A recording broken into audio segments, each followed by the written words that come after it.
The Tampa Bay Buccaneers lose to the Kansas City Chiefs with a final score of 41-31. Let's talk about this game real quick, okay? First thing I want to say is this. Tom Brady had a really, really good game. 38 of 51, 365 passing yards, 3 passing touchdowns in this game. It was only sacked once, by the way. We'll talk more about that in a second, but all in all, Tom Brady played a really, really good game in this one, okay? Tom Brady was absolutely fantastic. I don't necessarily fault him in this game at all. He really did look good in this game. Brady put up some fantastic, phenomenal numbers. Mike Evans, 8 catches, 103 receiving yards, 2 touchdowns on 10 targets. Chris Godwin, 10 targets, 7 catches, 58 yards. Leonard Fournette, 7 targets, 7 catches, 57 yards, and a touchdown. Rachaad White, 5 targets, 5 catches, 50 yards. Cam Brate, 8 targets, 4 catches, 32 yards. And then you have guys like Cade Otton, 3 catches, 29 yards. Russell Gage, 2 catches, 25 yards. Ko Keith even had a really nice 19-yard catch. Julio Jones had only 1 catch for 7 yards. Cole Beasley had 1 catch for 5 yards. When I look at these receiving stats, first things first, Mike Evans is an absolute beast. We all know this. Chris Godwin did have a good return from his injury, and the running backs looked great. Leonard Fournette and Rachaad White, the 2 running backs, combined for 12 total catches, 107 yards, and a touchdown. They caught every single pass thrown their way. Both running backs looked very good in the receiving game. In terms of running, it doesn't surprise me the Buccaneers did not run the football a lot in this game. They were behind literally from the start of the game, so they had to pass the football 52 times in this game. Rachaad White, 3 carries, 6 yards, but he did get a touchdown. All in all, it was a very, very good passing effort from the Buccaneers today. Evans had 2 touchdowns. Fournette had 1. Rachaad White had a rushing touchdown. So Evans and the 2 running backs, I felt, were a very, very big part of this offense, and they were able to put up some very impressive stats. I'll talk about some of the 2 bad things that happened with this offense in a moment with Brady and Rachaad White, but let's talk about the defense, okay? The defense struggled in this game mightily in this game. The defense struggled. Mike Edwards, your safety, led the team with 12 total tackles. 1 sack, which is good. He did get a safety blitz and was able to sack Patrick Mahomes. 1 tackle for loss, 1 quarterback hit. Devin White and Lavonte David. Devin White, 11 tackles, 1 tackle for loss, 1 pass deflection, 1 quarterback hit.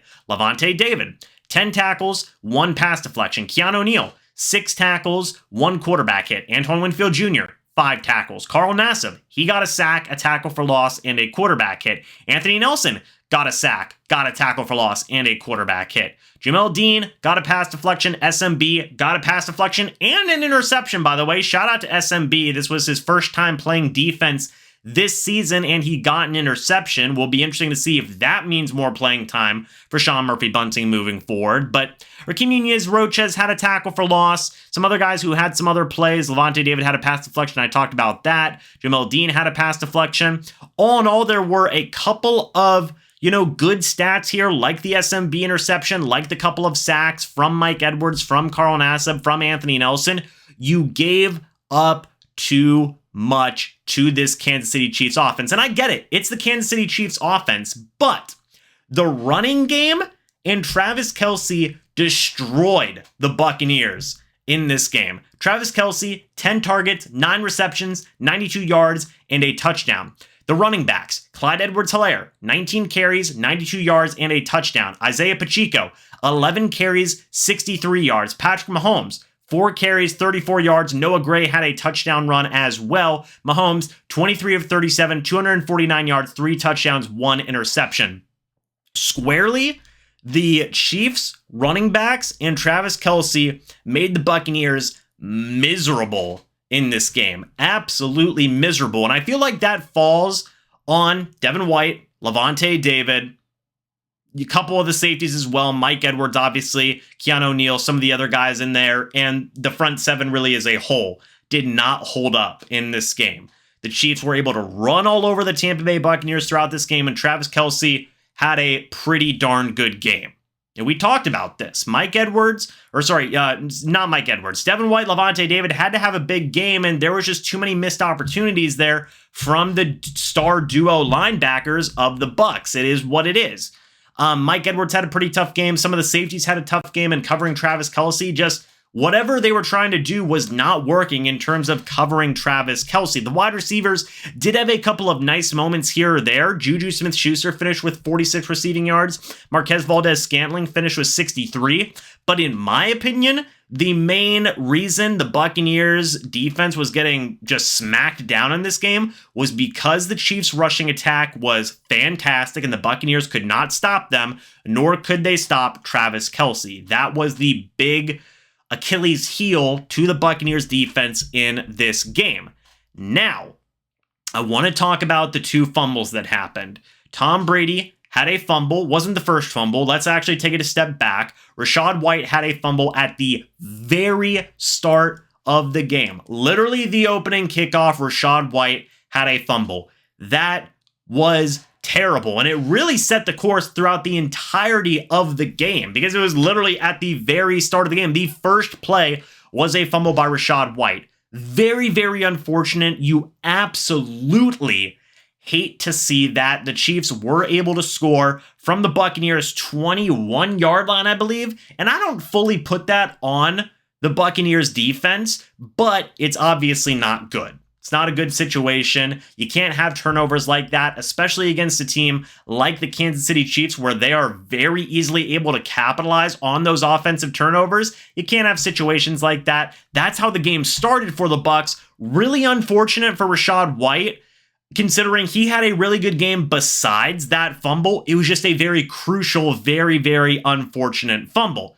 Also, Tom Brady fumbled the football as well. Another crucial breaking fumble in this game. It was a cornerback blitz. Brady was hit from his blind side. He fumbled. The Chiefs got the ball again at the Buccaneers 20 or 21 yard line. Again, I don't 100% fault the Buccaneers defense for that, but another crucial fumble. And again, it's really unfortunate because Tom Brady had an absolutely amazing, phenomenal game. But all it can take sometimes is just two plays for that to really swing the momentum of a game. You take away those two fumbles, which resulted in two Chiefs touchdowns, guess what? The Buccaneers are up in this game 31-27, I believe, is what the score would be. Something along those lines. I don't know. Math is hard for me. Point being, you take away those two fumbles and those two touchdowns from the Chiefs that resulted after those two fumbles, the Buccaneers would win this game. And I'm not, placing it squarely on those two fumbles. As I said, the defense literally could not stop the Chiefs' rushing attack or Travis Kelce at all in this game.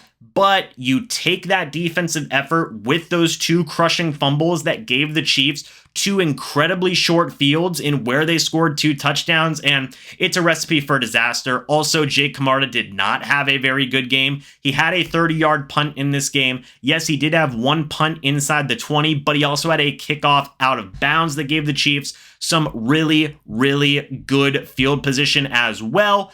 It was just a couple of really bad mistakes as well as a poor defensive effort in terms of run defense and stopping Travis Kelce, which all combined into a, terrible, not fun situation for the Buccaneers in this game. Ryan Suckup did make all of his kicks though, so that is a positive there. But, man, at the end of the day, it is what it is. The Buccaneers are going to be 2-2. It's what a lot of people predicted the Buccaneers to be at this point of the season anyway. An incredibly tough month to the season is now over.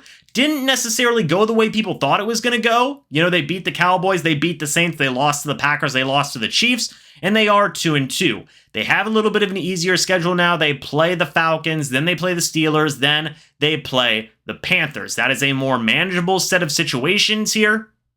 And it is definitely, hopefully, going to show some improvement and some games where the Buccaneers can build some momentum for themselves moving forward into their next stretch of the season. But all in all, folks, hey, the Bucs are 2-2 at the end of the day. It's not the end of the world. The season is certainly not over. Let's see how this team continues to grow and improve. The offense put up 31 points, which I think is a huge, huge improvement. And I think the defense can very easily rebound now moving forward into the next couple of weeks. But man, oh man, folks, that was one heck of a game.